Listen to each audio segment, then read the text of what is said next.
거룩한 주일 하나님께서 말씀을 주십니다. 하나님 주시는 말씀은 사도행전 2장 14절로 21절입니다. 사도행전 2장 14절로 21절까지 우리 함께 읽습니다. 베드로가 11사도와 함께 서서 소리를 높여 이르되 유대인들과 예루살렘에 사는 모든 사람들아, 이 일을 너희로 알게 할 것이니 내 말에 귀를 기울이라.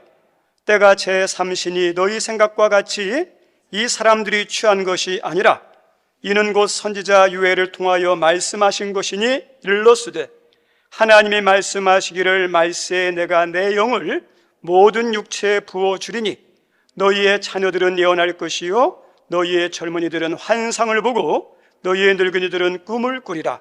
그때 내가 내 영을 내 남종과 여종들에게 부어주리니 그들이 예언할 것이요 또 내가 위로 하늘에서 기사를 아래로 땅에서는 징조를 베풀리니 곧 피와 불과 연기로다. 주의 크고 영화로운 날이 이르기 전에 해가 변하여 어두워지고 달이 변하여 피가 되리라. 누구든지 주의 이름을 부르는 자는 구원을 받으리라 하였느니라. 아멘. 한 군데 더 봅니다. 사도행전 19장입니다. 사도행전 19장 1절 2절 말씀입니다. 우리 함께 읽습니다. 아볼로가 고린도에 있을 때 바울이 지방으로 다녀 에베소에 와서 어떤 제자들을 만나 이르되 너희가 믿을 때에 성령을 받았느냐? 이르되 아니라 우리는 성령이 계심도 듣지 못하였노라. 아멘. 우리 성도님들 인간적으로 보면 오늘 이 자리에 오신 분들 참 대단하십니다. 신앙적으로는 당연하고 주일날 또 이렇게 연휴의 과정이잖아요. 또 비 오는 날씨면 좀 교회 오기 싫고 좀 쉬고 싶은 마음이 가득한데 그 마음을 이기고 온 게 얼마나 대단해요. 그런데 신앙적으로는 어떠죠? 대단한 게 아니에요. 당연한 겁니다. 제가 인간적으로 우리 성도님들 감사하고 신앙적으로는 여러분들이 하나님께 감사했으면 좋겠어요. 오는 게 어때요? 은혜예요, 은혜. 오늘 말씀은 좀 이렇게 연휴기도 하고 또 비도 오기 때문에 좀 넌센스 퀴즈로 한번 시작하고자 합니다. 우리 여자분들이 성경에 의해서 성경에 나오는 장소 가운데 여자분들이 가장 좋아하는 장소가 어딜까요? 에덴 동산이래요. 왜냐하면 먹을 것이 풍성하니까 식사 준비도 안 해도 되고, 근데 제일 더 좋은 게 뭐냐면 시어머니가 없어서 그렇다고 그래요. 세상에서 제일 큰 차, 비싼 차가 뭘까요? 좀 어렵죠? 아프리카래요. 차죠. 우리 흑인들 있죠. 흑인들은 그 자기 검은색을 무슨 색이라 그럴까요? 살색. 다시 이제 말씀에 관련된 질문을 합니다. 우리 성도님들, 우리 하나님께서 교회에게, 성도들에게 가장 중요하고 너희들에게 꼭 필요한 것이 무엇인지 알려주는 그것이 무엇일까요? 하나님의 교회와 성도들에게 중요하다, 꼭 필요하다 말씀한 게 있습니다. 그것이 여러분 가운데 임하는 시간 되기를 바랍니다. 우리 예전만 하더라도 맹장은 쓸모없는 기관이라 생각했어요. 진화론을 주장했던 다윈이 식생활의 변화로 인해서 이 소화기관은 퇴화기관이기 때문에 쓸모가 없다, 의미가 없다, 그런 주장을 해가지고 어떠냐면 맹장을 떼어내기도 하고, 이렇게 태어날 때 아기들이 태어나길 때 맹장을 떼어내고 이렇게 출산하게 하는 경우도 있었습니다. 그런데 그것은 잘못된 거예요. 그 전문 의료인 미국의 특효 의대에서 이 맹장에 대해서 연구를 했는데, 이 기관은 어떠냐면 질병에 걸렸을 때, 그 다음에 다이어트 등으로 인해 가지고 어떤 결장에 세균의 문제가 생겼을 때 소화기관을 돕는 그 기관에 유익한 이로운 균을 엄청나게 만들어내는 유익한 세균 공장이래요. 그래서 이 맹장은 띄면 안 되고요, 필요하다는 거예요. 우리 귀한 성님들, 하나님이 인간을 만드실 때 필요 없는 걸 만드셨을까요? 야, 나 필요 없어서 한번 뛰고 싶은 거 있으세요? 없어요. 네. 어떤 분들은 막 머리카락 많아서 하는데요, 머리 없는 사람한테는 그런 말 하면 안 되잖아요. 다 하나의 머리카락 필요해서 만들어줬거든요. 우리 코털 있어요? 아이고 더러워할지 모르겠지만 이 코털 없으면 어떻게 될까요? 먼지가 다 들어가요. 세균이 어떠냐? 번식할 수도 있어요. 그리고 여기 습도조를 해요. 그래서 감기라든지 병이 안 걸릴 수 있도록 아주 중요한 장소가 뭐냐면, 우리가 사는 숲과 같은 곳이 뭐냐면 코예요. 코털. 코털 없으면 안 돼요. 우리가 눈썹 있죠? 미용을 위해서 눈썹 밀죠? 없어 보세요. 비 오면요 다 눈으로 들어가요.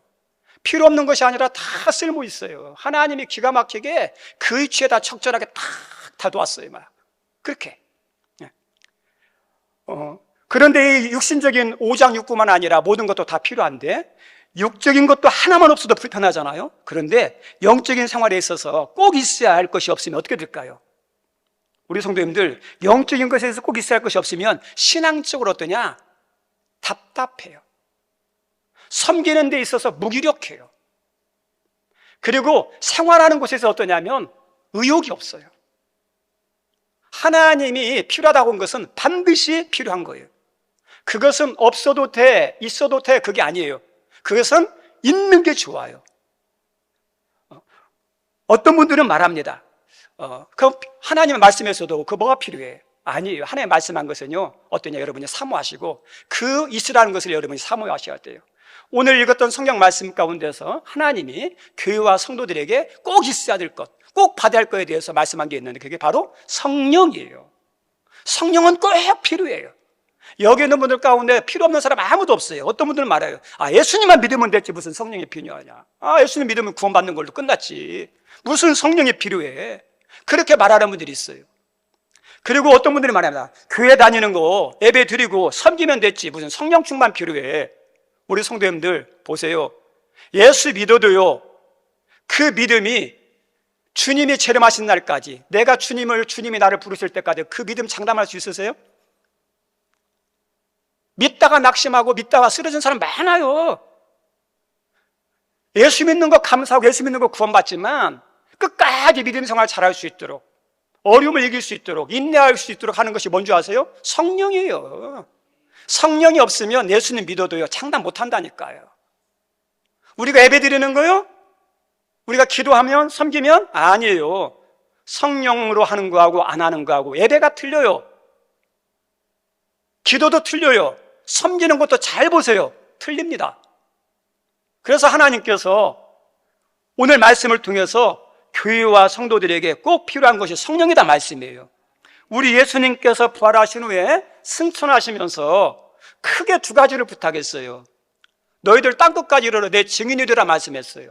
그런데 땅끝까지 이르러 내 증인이 되라는 중요한 사명을 감당하기 위해서 그것보다 더 중요한 게 먼저가 있다는 거예요. 하나님이 약속하신 이로부터 임하는 능력이 임할 때까지 이 성을 떠나지 말라 그러죠. 그 이로부터 임하는 약속한 능력이 뭐죠? 성령이에요. 아무리 전도가 중요하고 아무리 소중하고 하나님의 사명이더라도 성령이 역사하지 않으면 전도할 수 있습니까? 없습니까? 못해요. 해도 능력이 안 나타나요. 그래서 너에게 성령이 임하면 너희가 권능을 받고 그 다음에 예루살렘과 유대와 사마리아 땅끝까지 이르러 내게 증인이 되라 그러죠. 성령이에요. 성령. 그래서 예수님께서 승천하시면서 그 두 가지를 했어요. 전도 중요하다. 근데 성령 받아야 된다.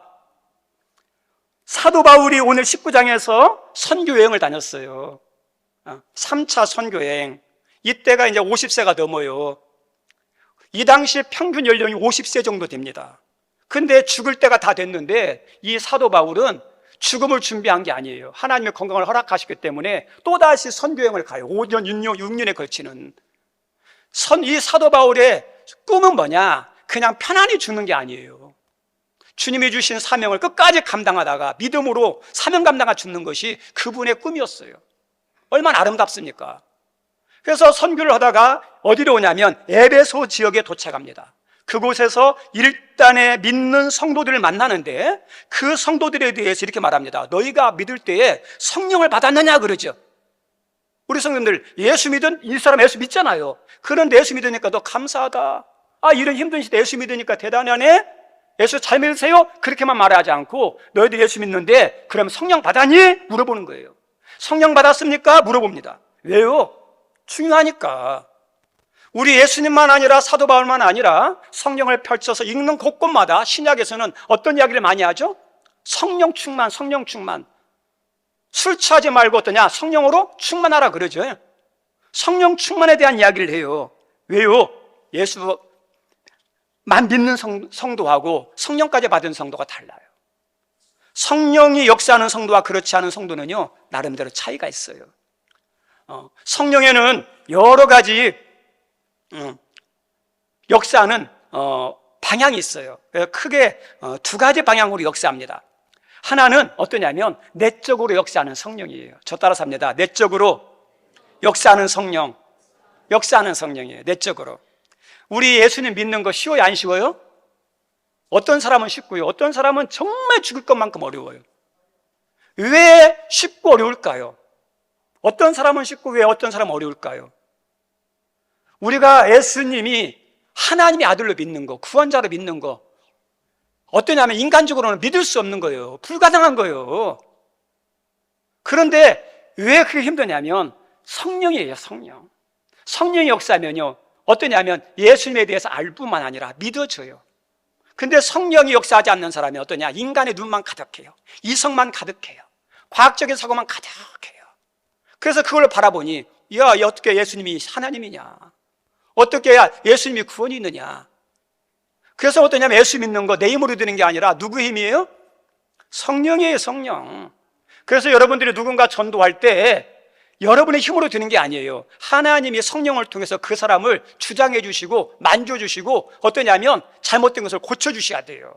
그래서 전도하기 전에 뭐부터 해야 돼요? 하나님께 기도하면서 하나님, 그분 성령으로 역사해 달라고. 예수 믿는 것도 내 마음대로 되는 게 아니에요. 성령이에요. 우리 성도님들, 우리 신앙에 있어서 중요한 게 말씀이죠. 설교죠. 근데 말씀을 읽을 때, 말씀을 들을 때 깨닫고 이해하고 은혜 되는 것도 내 마음대로 되는 게 아니에요. 성령이 도와주시면 말씀이 깨달아지고 은혜가 돼요. 근데 성령 역사하지 않으면 이 성경책이 무슨 책이냐? 지루한 책, 잠 오는 책이에요. 그런데 성령이 역사하면 어떤지 아세요? 이 말씀책이요? 송이꿀처럼 달게 돼요.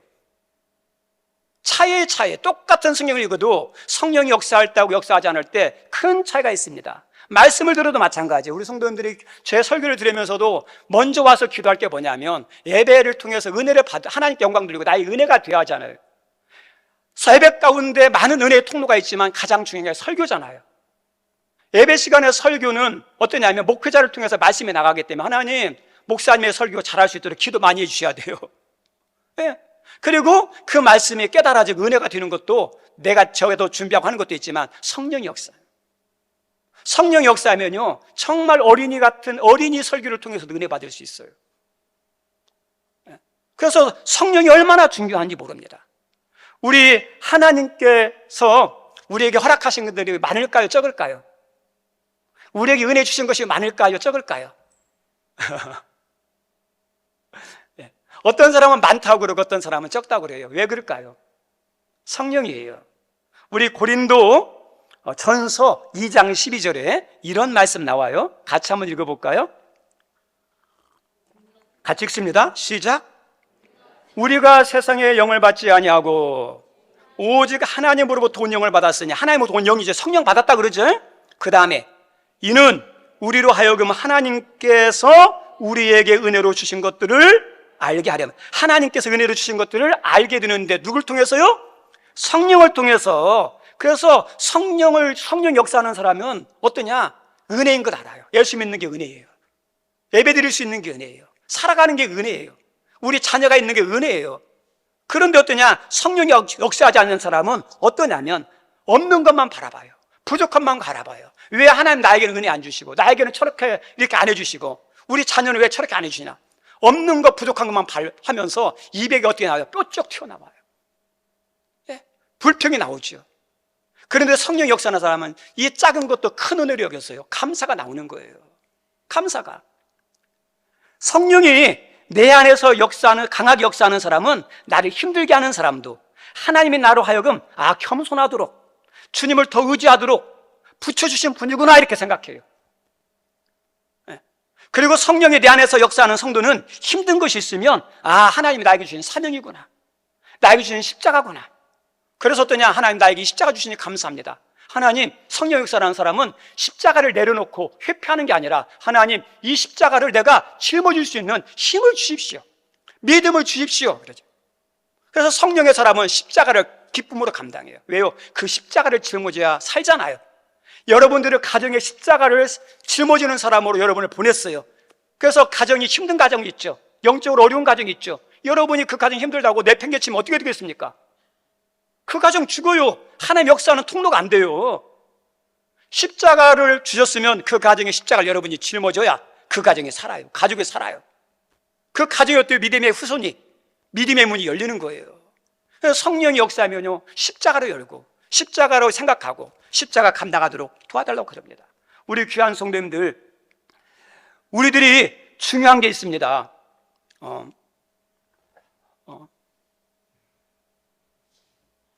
말씀을 우리가 아는 것도 중요한데 말씀 행하는 것도 중요하죠.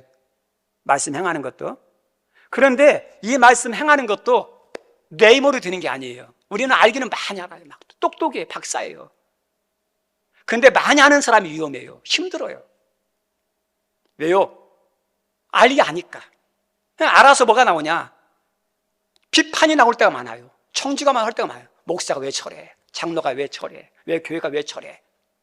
머리로만 알면 그래요. 그런데 어떠냐면 우리가 기도를 통해서 성령 역사하면 이 머리의 생각이 이 가슴에 말씀의 불이 나와요. 말씀을 사모해요. 그리고 그 말씀 어떠죠? 행하게 돼요. 우리 말씀을 안 말씀이, 머리 안 말씀이 가슴에 불이 되어서 행함으로 나오는 것까지가 진짜 믿음이잖아요. 그래서 내 힘으로 되는 게 아니에요. 성령이에요, 성령. 그래서 성령 역사하지 않은 사람은 머리만 커서 이렇게 나와요. 근데 성령 역사하는 사람은요, 어떤 줄 아세요? 그 말씀을 행하는 데 열심히 해요. 행하는 데 더 잘해요. 여러분에게 그런 성령의 은혜가 있기를 바랍니다. 우리 성도님들, 우리의 모습을 보며 볼 줄 알아야 하잖아요. 그죠? 다른 사람이 나를 보는 것도 있는데 어떠냐? 나도 내 모습을 봐야 돼. 근데 다른 사람도 내 모습 보는 거 정확하지가 않고 나도 내 모습을 정확히 몰라요. 그런데 나를 정확히 볼 수 있는 게 뭐냐면 성령이에요. 성령이 역사하면요, 내가 진짜가 보여요. 내 실체가 보여요. 겉모습이 아니에요. 목사의 직분이 아니에요. 말만 화려하게 하는 그 모습이 아니에요. 성령 역사하면 내 속에 있는 믿음의 실체, 뻥튀기 튀겨진 그런 믿음이 아니라, 입만 무성한 그런 믿음이 아니라 진짜 예수로 충만한지, 그리고 속사람이 거듭났는지, 그리고 내 믿음이, 내 인격이 어떻게 됐는지. 성령은 나를 바라보게 만들어서 어떻게 합니까? 성령이 나를 바라보게 하면요, 겸손해져요. 자랑할 게 아무것도 없어요. 그런데 성령 역사하지 않는 사람은 어떠냐면 자기의 실체를 모르니까 교만해요. 이 정도면 잘했지. 그래서 어떠냐, 잘하라고 그러면 당신이나 잘해요. 왜 나한테 잘하라고 그럽니까? 아니에요. 성령 역사하면 나를 봐요. 내 신앙의 실체를 봐요. 내 믿음의 현주소를 보게 돼요. 그래서 하나님께 겸손해요. 하나님, 내가 이 믿음밖에 안 됩니다. 내가 이 그릇밖에 안 됩니다. 하나님, 불쌍히 여겨주십시오. 하나님, 나에게 믿음을 좀 더 주십시오. 내가 더 잘 섬기게 도와주십시오. 이런 진실한 고백이 나오는 게 뭐냐? 성령 역사하는 사람들의 특징이에요. 성령 역사는. 그리고 성령 역사 가운데 중요한 것 중에 하나가 뭐냐면 우리의 성품과 인품을 아름답게 다듬는 거예요. 고린도후서 5장 17절 말씀에 이런 말씀 나와요. 그런즉 누구든지 그리스도 안에 있으면 어떤 사람이라? 새로운 피조물이라. 우리 성도님들, 우리 하나님께서 예수님 믿으면 새로운 피조물이래요. 우리 예수님이 물로 포도주를 만들었듯이 완전히 바뀌었죠. 예수님 안에서 우리 예수 믿는 사람들은 어떠냐면 신분이 하나님의 자녀로 완전 바뀌었어요. 내가 너 하나님 자녀를 인쳐줄게, 이게 아니에요. 물이 포도주로 변화된 것처럼 신분이 완전 바뀌었어요. 그런데 중요한 게 뭐냐? 문제가 뭔지 아세요? 겉사람은 하나님의 신분, 하나님의 자녀가 됐는데 속사람은 여전히 세상 사람이에요. 육신적인 것이 지배하는 거예요. 네? 이 속사람도 하나님의 자녀로 거듭나야 하잖아요. 편화돼야 하잖아요. 겉만 아니라 신분만 아니라, 우리 성도님들 대통령이 됐으면 대통령의 신분만 좋은 게 아니라 그의 말과 그의 인격도 갖추어져야 존경받는 대통령이잖아요. 국가 요직을 맡는 사람도 마찬가지, 능력만 가지고 안 돼요. 그게 속사람이죠. 목회자도 마찬가지고요. 여러분들도 마찬가지예요. 그런데 우리의 겉으로 변화된 하나님의 자녀의 모습만큼 우리의 속사람을 거듭나게 만들고 완전히 새롭게 하는 것이 뭔지 아세요? 성령이에요. 성령. 성령이 역사하면요, 우리의 속사람도 변화시켜요. 다듬어 주셔요. 그래서 갈라디아서 5장 22절에 이런 말씀 나와요. 우리 같이 한번 읽어보죠. 갈라디아서 5장 22절 시작. 성령 열매는 사랑과 희락과 화평과 오래 참음과 자비와 양성과 충성과 온유와 절제니 이 같은 것을 금지할 법이 없다 그러죠. 예, 우리 성도님들, 성령 열매잖아요. 성령 역사하면 네 안에 얼마나 역사하는지 몰라요. 우리 가운데 보이지 않는 쓴뿌리들이 있어요. 상처들이 있습니다. 쓴뿌리와 상처들은 없어지는 게 아니에요. 반드시 중요한 순간에 나도 모르게 쓴뿌리가 나오고요, 상처받은 것이 날카롭게 비수처럼 나오게 되어 있어요. 이 속에 담아놓으면 참는 사람이 있죠. 참는 사람은요, 속에 병들든지 중요한 순간에 한 번씩 푹푹 튀어나와요. 그 쓴뿌리를 뽑아내야 되거든요. 상처를 뽑아내야 되거든요. 우리가 살다 보면 서운병 있습니까 없습니까? 가슴 한가운데 선한 게 많아요. 섭섭의 병도 우리 가운데 가득해요. 그것을 극복하지 못하면 뭐가 나와요? 불평이 나온다니까요. 그 속에 있는 모든 안 좋은 우리 신앙과 인격을 쓴뿌리가 되고 잘못되게 만드는 것을 다 고치고 치유하고 불태우는 것이 뭐냐? 성령이에요. 성령. 내적으로 역사하는 거죠. 내적으로. 우리 귀한 선생님들, 성령의 내적인 은혜가 있기를 바랍니다. 내적인 은혜예요. 그리고 두 번째, 성령은 어떠냐? 외적으로 역사하는 성령이 있어요. 두 개가 아니에요. 방향이 다른 거예요. 외적으로 역사하는 성령이에요. 우리 사도행전 2장에 보면 우리 읽었던 우리 예수님께서 승천하기 전에 위로부터 임하는 능력이 임할 때까지 성에 머물러라 그랬죠. 그 약속의 말씀을 붙잡고 베드로를 비롯한 12 사도들과 그리고 120명의 성도들이 기도하다가 다 무엇을 받았어요? 성령 충만을 받았죠. 성령 충만했어요. 근데 이 성령 충만한 이 사도행전에 나오는 예루살렘 교회는 뭐냐면 위쪽으로 능력이 충만하게 나타나요. 우리 성도님들 얼마나 어때요? 뜨거운지가 막 불이죠. 불. 뜨겁게 신앙생활 했어요. 뜨겁게. 그리고 어떻습니까? 모이기도 힘썼어요. 기도도 열심히 했어요. 전도도 열심히 했어요. 기사와 표적이 나타났어요. 얼마나 그런 능력이 나타나는지 몰라요. 외적인 신앙이죠. 그리고 어떠냐? 그 당시 핍박과 박해, 오늘날 시대와는 비교가 안 돼요. 근데 그 박해와 고난과 어려움 속에서도 어떠냐? 믿음을 굳건하게 이겨내요. 그게 뭐냐? 성령이 위쪽으로 역사하면요, 어떠냐? 담대해져요. 이기게 만들어요.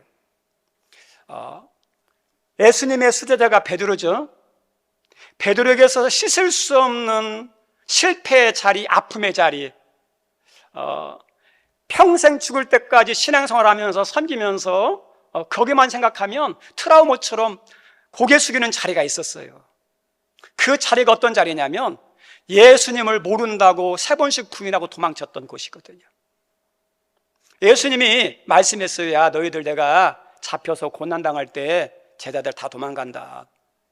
베드로가 말하죠. 예수님, 다른 제자는 몰라도 나는 절대 그러지 않아요. 그런 마음이 있었어요. 실제로 그렇게 하고 싶었어요. 근데 막상 고난이, 죽음이 다 앞에 다가오니까 어떠죠? 그 인간의 모습이에요. 인간의 모습. 근데 그 장소가 산헤드린 공회예요. 예수님이 겟세마네 동산에서 기도하고 잡혀서 산헤드린 공회에서 종교재판이죠. 70명의 사람들 앞에서 재판을 받고 종교적으로 사형 언도를 받아요. 그리고 로마 법정, 로마 총독에게 넘기죠. 로마 총독이 죽였지만 어디에서 사형 언도가 판결되냐면 산헤드린 공회예요.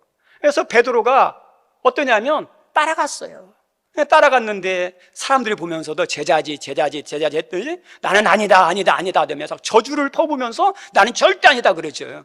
근데 예수님 말씀처럼 닭이 울기 전에 3번 부인했다. 그 실패의 자리, 아픔의 자리, 그 자리가 산헤드린 공인이에요. 그런데 이 베드로가 사도행전 4장에 보면 그 산헤드린 공의에 잡혀가요. 사도행전 3장에서 안진뱅이를 고쳤는데 이 안진뱅이 고친 사건 때문에 이 예루살렘에 센세이션이 일어났어요. 막. 그래서 사람들이 막 예수 믿는 사람이 많아진 거예요. 그래서 위기를 느낀 유대 종교 지도자들이 이 가만두면 안 될 것 같아요. 그래서 그 우두머리인 베드로를 불러가지고 어떠냐면 예수님의 애자도 하지 말고 예수님을 증거하지 말라고 막 겁박을 합니다. 근데 그 사람들이 누구예요? 산헤드린 공의원, 예수님을 죽였던 그 장소예요. 장소. 근데 그 장소에서 이 베드로가 어떠냐면 담대하게 선포해요. 너희 말 듣는 것과 하나님 말 듣는 것 중에 누구 말 듣는 것이 중요하냐 하면서 담대하게 물리쳐요. 그래서 거기 사도행전 4장 8절에 보면 베드로가 성령이 충만하다 그러죠. 성령 충만했더니 그 3번씩 부인하고 살기 위해서 부끄럽게 부인하고 쓰러졌던 회피했던 그 실패의 자리가 성령 충만하고 나니까 거기에서 다시 어때요? 승리하는 자리가 돼요. 담대하죠. 충만하죠. 우리 귀한 성도님들, 이게 성령의 능력이에요. 오늘날 많은 사람들이 신앙생활하기 힘들다 그래요. 솔직히 힘들잖아요. 어렵잖아요. 그런데 솔직히 말하면 나도 내 몸도 힘들고 우리 가정도 힘들고 세상도 힘들고 방해한 것 많지만 그것은 어떠냐? 본질 변수가 아니에요. 부차적인 거예요. 본질적인 것만 딱 해결되면 부차적인 문제의 방해 요소들은요 얼마든지 극복할 수 있어요. 그 본질적인 게 뭐냐? 성령이에요. 성령. 우리 나라에 대해서 유럽교회 같은 교회에 대한 그 염려들이 있어요. 유럽교회들이 문을 닫고 점점 줄어들잖아요. 우리 성도님들 그 염려는 하는데 그 염려를 극복하기 위해서 우리들이 할 게 뭐가 있습니까? 기도하면서 성령 충만하도록. 여러분들이 성령 충만하면 어떨까요? 이 불모지 핍박의 장소에서도 3,000명, 5,000명 풍성한 역사가 나타났잖아요. 성령의 역사면요 죽음의 땅이 아니라 생명의 땅이 돼요. 풍성의 땅이 될 수 있어요. 여러분 이 민족교회를 바라보면서 절망하지 마시고 절망하는 시간에 뭐 하셔야 돼요? 기도하셔야 돼요. 성령 임하도록. 내가 살아나는. 그래서 이 성령이 뭐냐? 외적으로 임하는 성령이에요. 성령. 우리 성령 오늘 말씀 가운데 보면 성령이 임할 때 또 하나의 특징이 있어요. 오순절 마가다락방에 성령이 임했을 때 예수를 모르는 사람들이 어떠냐면 아이고 저 미쳤다, 술 취했다 그래요. 근데 사도 베드로가 이렇게 말합니다. 여러분 이성적으로 생각해 보십시오. 지금 몇 시입니까? 3시예요. 3시면 뭐냐? 아침 9시거든요. 술 먹는 사람이 저녁에 술 먹고 술 취하지 아침에 집단으로 술 취한 사람 어디 있겠습니까? 이 술 취한 게 아니라 요엘서에 나오는 성령이 임한, 하나님께 태어난 사건이 임한 성령 받은 모습입니다 이렇게 나와요. 성령을 받았는데 성령이 임했을 때 나타난 특징에 대해서 17절 이렇게 나와요. 2장 17절 한번 읽어볼까요? 2장 17절 같이 읽습니다. 시작. 하나님이 말씀하시기를 말세에 내가 내 영을 모든 육체에 부어주리니 너희 자녀들은, 너희의 젊은이들은, 너희 늙은이들은, 그죠? 우리 성도님들 예수 믿는 사람 안 믿는 사람 차이 있습니다. 겉은 틀릴지 몰라도요 잘 보면 달라요. 은혜 받은 사람하고 은혜 안 받은 사람하고 달라요. 달라요. 성령 받은 사람하고 성령 받지 않은 사람하고 같을까요? 틀릴까요? 달라요. 오늘 말씀 가운데 예언하고 환상을 보고 꿈을 꾼다 그러죠. 뭐 자녀들, 청년들, 젊은, 늙은 연세 드신 분들이 있는데 다 떠나서 예언을 하고 꿈을 꾸고 환상을 본다 그러죠. 우리 손 예언이 뭘까요? 미래 이야기 말씀이 아니라 하나님 말씀을 하는 거예요. 성령이 많은 사람은 어떠냐면 죽겠다, 힘들다, 못해 먹겠다. 우리가 흔히 지금 하는 말들이에요. 세상 사람들의 말들이고 예수 믿는 사람 가운데서 어떤 이런 말을 쓰는 사람들이 있어요. 왜 그럴까요? 성령이 없으니까 그러는 거예요. 성령은 역사면요 하나님의 말을 해요. 살리는 말을 해요. 은혜 말을 해요. 우리 예언, 환상과 꿈을 본다 그러죠. 절망을 보는 게 아니라 하나님을 바라보고 말씀 이루실 걸 바라보면서 어떠냐? 꿈을 꾸고 환상을 가져요. 소망이 있어요. 미래에 대한. 그래서 성령이 임하면 생각이 달라요. 말이 달라요. 미래에 대한 생각이 달라요. 삶의 태도와 삶에 임하는 자세가 다릅니다. 내가 하는 게 아니라 성령이 그렇게 만들어요. 우리 성도님들, 우리 연세 드신 분들 보십시오. 연세 드신 분들이 꿈꾸는 게 쉽습니까? 어렵습니까? 어려워요. 솔직하게. 나이 드신 분들은 앞으로 일을 생각하기보다는 과거 일을 생각할 때가 많아요. 그래서 어른들 만나면 어떤 이야기예요? 나 때 이야기예요. 나 때는 이해해 주셔야 돼요. 어른들의 모습이에요. 과거를 추억하고 과거의 시간을 떠올리고 과거의 얘기를 많이 합니다. 나이 드신 분들은 어떠냐? 앞으로 일을 생각하기보다는 과거의 일에 익숙하고 과거를 많이 합니다. 그리고 새로운 것을 계획하고 꿈꾸고 추진하기는 어려워요. 왜요? 건강도 안 되고 체력도 안 되고 그만한 시간도 없어요. 솔직하게. 그래서 미래를 꿈꾸는 거 쉽진 않아요. 그런데 한 가지 분명한 건 성령이 함께하면 어때요? 나이 드신 분들도 미래를 꿈꿔요. 미래를 향한 비전과 소망을, 죽음을 기다리는 게 아니라 죽는 순간까지 내가 어떻게 살까? 무엇을 할까? 그걸 생각하는 거예요. 우리 갈렙이 85세가 되어서도 이 산지를 달라고 그러죠? 성령이 임하니까 태도가 달라지는 거예요. 우리 귀한 성님들, 우리 자녀들 볼 때 지금이 절망의 시대예요. 정말 힘든 시대예요. 어려운 시대예요. 우리 자녀들이, 학생들이 청년을 보면서 안타까운 모습이 뭔지 아십니까? 어깨 푹 숙이고 땅을 보면서 한숨 쉬는 걸 볼 때 마음이 좀 아파요. 그 청년의 기백이 어디 갔을까? 그리고 왜 살아는 질문 앞에 마지못해 살아요. 그럭저럭 살아요. 어쩔 수 없이 살아요 라는 말을 할 때, 그 말을 들을 때 우리 성도님들 속 상하시죠? 저도 속이 상해요. 우리 자녀들, 우리 젊은이들, 우리 학생들이 그렇게 절망하고 낙담하고 포기하는 것은 인간적으로 이해가 돼요. 세상적으로 이해가 돼요. 세상적으로 보면 어떻게 당연해요. 왜요? 지금 시대가 정말 힘든 시대거든요. 취업하는 것도 힘든 시대고 결혼하는 것도 힘들어요. 왜냐하면 집 물어보면 집을 장만해야 되는데 집이 하루 한두 푼이 아니잖아요. 그래서 집 사는 것도 힘들어요. 자녀 교육도 힘들어요. 그리고 앞날이 어떠냐? 더 암울해요. 미래가 안 보여요. 이게 절망하죠. 우리 귀한 성님들, 이것이 인간적으로 세상적으로는 당연한 것 같은데 어떠냐? 신앙적으로는 아니에요. 그리고 더군다나 나 자신을 바라보면 그것을 이겨낼 만한 능력이 없어요. 나의 부족함을 바라보는 거죠. 우리 가정을 볼 때 나를 지원해 줄 수 있는 게 부족해요. 세상은 암울해요. 그러니까 낙담하죠. 그래서 세상은 낙담하고 좌절하고 포기하는 게 당연한 것 같지만 신앙적으로는요, 당연하지 않아요. 죄송하지만 제가 이렇게 말한다고 목사님은 세상 몰라서 그래요 할지 모르겠지만 저는 세상 잘 모릅니다. 그런데 저는 세상보다 하나님 말씀이 더 옳다고 저는 생각합니다. 하나님은요, 그거 당연한 거 아니야. 그거 옳은 게 아니야. 뭐가 문제냐? 그 문제는요, 세상의 문제도 있지만 은혜의 문제예요. 성령 충만함의 문제예요. 믿음이 충만하면, 은혜가 충만하면, 성령이 충만하면 그 성도들의, 그 청년들의, 그 학생들의, 우리 자녀들의 말에, 눈빛에, 생각에 뭐가 도는지 아십니까? 생기가 돌아요. 생기가 돌아요. 의욕이 있어요. 그래서 삶의 문제가 아니라요, 성령의 문제입니다. 우리 귀한 성님들, 오늘날 우리들에게 있어서 위기가 뭐죠? 많은 위기들이 있죠. 많은 위기들이 있는데 어떠냐면 신앙의 위기도 있잖아요. 우리 농사 짓는 사람이 비에 물이 마르면 농사 못 지어요. 얼마나 절망합니까? 생활하는데 돈줄이 막혀보세요. 얼마나 힘듭니까? 우리 성도는 신앙의 위기 가운데 은혜가 메마르면 어때요? 힘들잖아요. 우리 성도들 여러분 은혜가 있습니까? 우리들 흔히 쓰는 말 가운데 매너리즘이라고 그러죠. 매너리즘. 매너리즘이 뭐냐면 그냥 하던 대로 관습에 따라서 하는 의욕이 없는 모습과 태도를 매너리즘이라고 해요. 틀에 박힌 행동, 틀에 박힌 모습이에요. 우리들이 교회 오는 것도 어떠냐? 틀에 박혀서 오는 거. 예배를 드려도 어떠냐? 형식적으로 습관이 되어서 찬송을 불러도 그러는 거예요. 그래서 어떠냐? 매주 오는 예배 똑같기도 해요.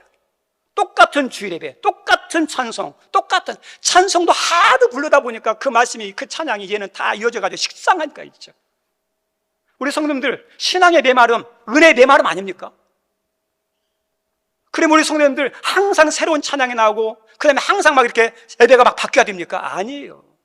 이 신앙의 메마름, 은혜의 메마름도 어디 문제냐? 교회 문제도 있고 목회자의 문제도 있지만 그것이 아니에요. 더 본질적인 것은 성령의 문제예요. 성령이 역사하면 매주마다 어떤 예배 가요? 새로워요. 찬양 똑같은 찬양이지만, 예전에는 매마다 알아가지고 식상한 예배 찬양이지만, 성령의 부르심이 임하였을 때는요, 그 찬양이 나의 생각과 마음에 감동을 주는 은혜로운 찬양이 돼요. 그래서 성령이 임할 때 어때요? 새로운 새 노래가 되는 거예요. 새 노래가. 새 찬양이 되는 거예요. 그래서 우리에게 중요한 것은 어떠냐면, 어느 교회, 어느 장소 가는 것도 중요하고, 어떤 목사님도 중요하지만, 늘 새롭게 하고, 늘 은혜롭게 하고, 늘 감동을 주는 것은 교회도 중요하지만, 목사도 중요하지만, 예배의 어떤 프로그램도 중요하지만, 성령이 더 중요해요. 성령이 늘 새롭게 하고, 늘 감동 있게 만드는. 우리 귀한 선생님, 오늘날 시대가 뭐가 문제예요? 돌아보면 성령이 문제예요. 그럼 우리 성도님들, 여러분 가운데 성령이 있습니까? 없습니까? 성령 받은 분도 있고 안 받은 분도 있어요. 왜냐하면 예수 안 믿는 사람은 성령 역사하지 않았거든요. 그분은 기도하셔야 돼요. 근데 예수 믿는 사람은 성령 있습니까? 없습니까? 성령 있잖아요. 성령이 아니고는 예수 그리스도를 주라 시인할 수 없다고 그랬잖아요. 예수님을 주로 시인하는 사람 성령이 임했죠. 그러면 성령이 있다는 거하고 역사하는 건 달라요. 지금 많은 교회와 성도단의 문제가 뭐냐면, 성령을 받았는데 그 안에 성령이 있는데 성령이 어떠냐? 역사를 않는 거예요. 지금 역사할 수 있는 조건이 안 되는 거예요. 우리 예수님께서 배 타고 가는데 제자들에게 책망했어요. 너희 믿음이 어디 있느냐? 믿음이 있는데 믿음을 써야 되는데 믿음 안 쓰는 게 문제죠. 오늘날 성도들 가운데, 교회 가운데 뭐가 있느냐? 성령을 받았는데 성령이 역사하지 않는 거예요. 그래서 다시 한번 그런 신앙이 회복되기 위해서는 성령이 다시 어때야 돼요? 없는 분들이 성령이 임해야 되고, 또 성령 받은 분은 여러분 안에서 성령이 어때야 돼요? 깨어나야 돼요. 성령이 강력하게 역사하도록. 그러면 어떠냐? 우리가 살아나요. 성령은요, 살리는 영이에요. 변화의 영이에요. 회복하는 영이에요. 성령이 임하면 아픈 분들 가운데 어떤 일이 나타날지 몰라요. 여러분의 정신 가운데, 여러분의 신체 가운데, 여러분 가정 가운데 어때요? 성령이기 때문에 살리는 영, 치유의 영, 회복의 영이 나타나거든요. 그 은혜가 여러분 모두에게 있기를 주님 이름으로 축원드립니다.